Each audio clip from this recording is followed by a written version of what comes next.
To shorten the cuff of a button-down shirt, this one is black. It will be pinned like this. Now the first thing we need to do is to mark the top of this here. Normally we can use the disappearing ink pen on the white shirts, which will look like this. But since this one is black, I will be using disappearing chalk. It's a good idea to test to make sure this disappears before you use it on the actual shirt. I'll go ahead and do that. Okay, so I've marked it. Now we can remove this pin. And now we can see just how much they're asking for it to be length or shortened. I'll measure that, and they want 1 3/8 inches.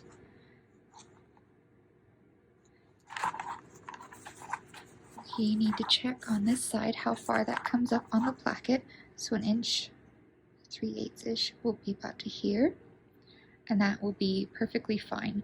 Something that we need to look out for is sometimes they pin it above this buttonhole, and it is possible to shorten the cuff and move it up above that part. It just removes this button, and we need to make sure that the customer is okay with that before we do that. But this one will be just fine.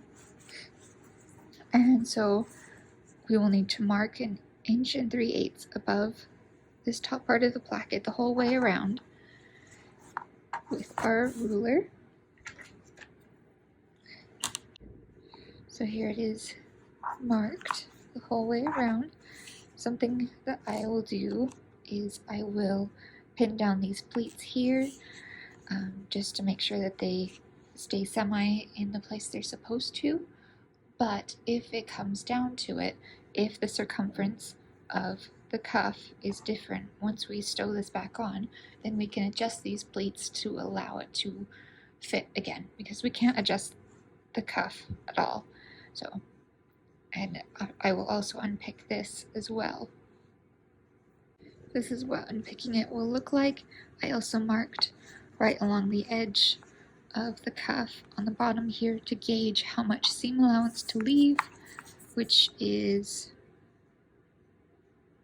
about 1/2 inch. So I will also mark 1/2 inch down from here to mark our cutting line, and I will continue. So here it is with the cuff removed, and I've marked the cutting line, which is just 1/2 inch down from where it will be moved to. And now I can cut this. We will not be saving the excess fabric, so don't worry about that. Another thing is that this alteration is pretty permanent. We can't let it back out again after we do this, which is why it's so important to make sure if you're shortening above the placket that that's what the customer wants. So from here, now that we've cut it at the new cutting line and we have the pleats pinned up here, we will be reattaching the cuffs and pinning them in place. So the cuffs open like this, so we're just sliding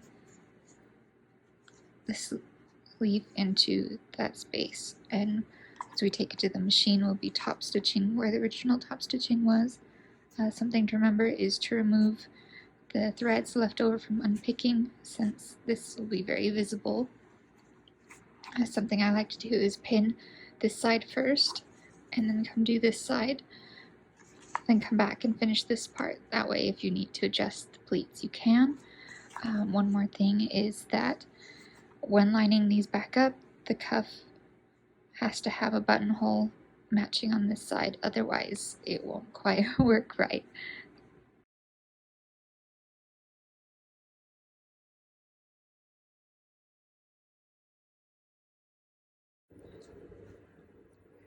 So from here, it's all pinned up and ready to go, and I will just be top stitching where this original line was. You can kind of faintly see the marks from where it was.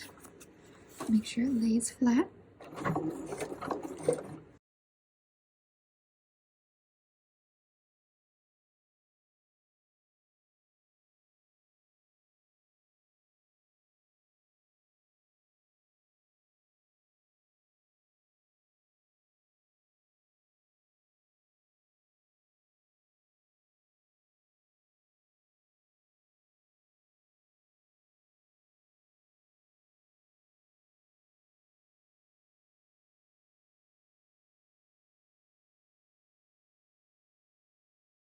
Trim the thread tails, check your work, make sure you didn't miss anything. That you caught the underside the best you could, and that it looks good from the outside. Just trim the thread tails, lightly press this to get rid of these chalk marks, and that's it.